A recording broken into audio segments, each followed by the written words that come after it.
Why wouldn't Kevin Durant play? Right? First of all, if you know anything about Kevin Durant, that dude loves ball. Right?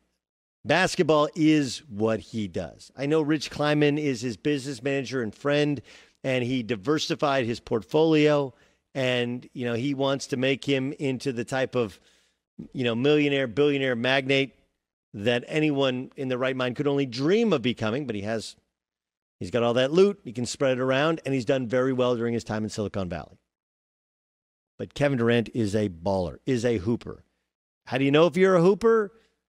In the back of your card, you got basketball shoes, shorts, a basketball. KD does. Scott Brooks told me a story once. Scotty used to be his coach in Oklahoma City. That after their first playoff run, they played the Lakers, lost to the Lakers. And he had his exit meeting, the next day. And he said, Kevin, what are you going to do this summer? He's like, I don't know. I can't wait to get back after it. He's like, listen, it's been a long year. I want you to call this travel agent and go fly somewhere, get away. Don't touch a basketball for 3 weeks, for a month. You can watch it, but you've been doing a lot. Your body needs time to heal. Promise me you'll get away and you won't go. He's like, no problem, coach. So Kevin Durant flies home to D.C., and the next day, Scotty Brooks calls him, texts him, no answer, no response. Calls him, texts him, no answer, no response. Finally, about 3.5 hours later, he calls him, breathing heavily, and says, "Yo, I want to get back to you. I was just hooping." Right? He literally finished the NBA season, did his exit meetings the next day, flew back home, and the following day, he was playing ball. Why? That's Kevin Durant. His post-practice workouts are legendary. It's one of the reasons that both teams that he played with would try and keep their practices shorter, because KD not only liked to work out and liked to play and liked to get better, he liked to get all his guys with him. So keep in mind that's his mindset. And if he doesn't play, he's not going to play competitive basketball till January. That's 19 months removed from having surgery. Any physical therapist or surgeon will tell you that if he's healthy now, which he was basically pronounced healthy before quarantine, why wouldn't he be healthy through a couple weeks of training camp or a month of training camp and 8 ramp-up games? It doesn't mean he has to come out and play 45 minutes and drop 40 points for the Brooklyn Nets to win. But think of how it changes the landscape of the sport. There's also Kyrie Irving, who I know Kyrie Irving is oft injured, but the injury that he sustained that caused him to finish the rest of his season was a scope on his shoulder.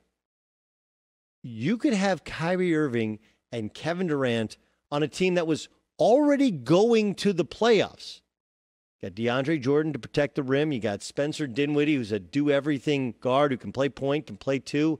You add Kevin Durant, like, talk about hitting the lottery. Jacques Vaughn, who's their interim head coach, could wake up and have the 2 best players in any series in the Eastern Conference. Any series. Kind of interesting that Caesars Sportsbook on Wednesday lowered Brooklyn's odds to win a championship from 750 to 1 to 60 to 1. I feel like Brent Musburger. Vegas always knows. Our friends in the desert. Laddie. Right? Caesars director of trading, Jeff Davis, said, quote, "I would rather be cautious and deal 61 than get hurt when I hear the news of Kyrie and Durant returning."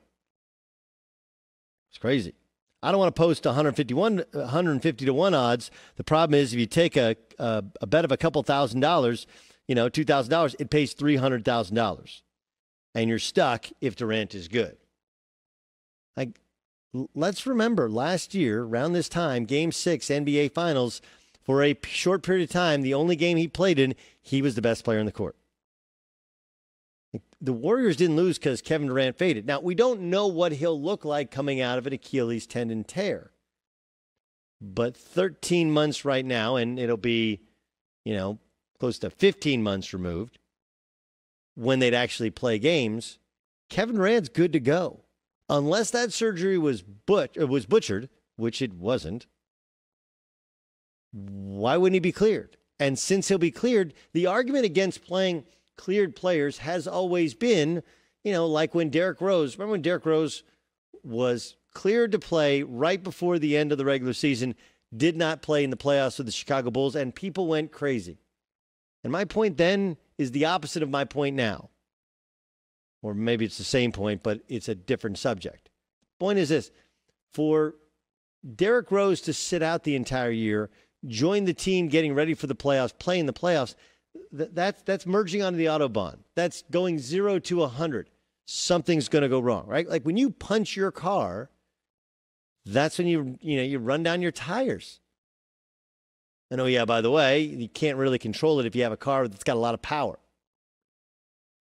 But if you slow roll if you merge into, 10 mile an hour, 15 mile an hour traffic, that's what you have with Kevin Durant. He would be joining the Brooklyn Nets, who haven't exactly been active in their own right. Not every player has been working out every day. I'm guessing KD has. One of the things about rehabbing players is some of them been able to use their facilities because they're still rehabbing. So the best player in the NBA over the two previous NBA finals could be healthy. And do you think the NBA wants a healthy scratch? How does that look to their league partners, the TV partners? Zion's going to play. Kawhi might even play that one back-to-back they have. I guarantee 35 wants to play. And think of how it changes the landscape. As of now, they would match up with the Toronto Raptors in the first round. And I know, Raptor fan, you're sitting there going, Pascal Siakam, Kyle Lowry. Never underestimate the heart of a champion. Let's go cliche on you. And I would say Kyrie Irving and Kevin Durant are better players than anybody you got. And the truth is, there isn't a team in the West that would have in the East, that would have two better star players. And as much as you want to say, look, Brooklyn, it's not right that they would get in. What do you mean it's not right? They were on the roster. Kyrie played some of the season. Do they benefit from the extra time spent away in quarantine? Sure. But that by no means, that's just luck. The two teams that could and should benefit the most from the time away in quarantine and the training camp and the build-up games, the Brooklyn Nets, because they could have one. Jacques Vaughn didn't get a chance to put in any of his own stuff, right? He's simply running Kenny Atkinson stuff. But you could have Kevin Durant and Kyrie Irving. That's an upgrade. I love Spencer Dinwiddie. I love Karis LeVert. Those are upgrades. And by the way, those guys don't have to go away. They can still play. They can all play together. And then there's the Clippers, right? What were the questions about the Clippers?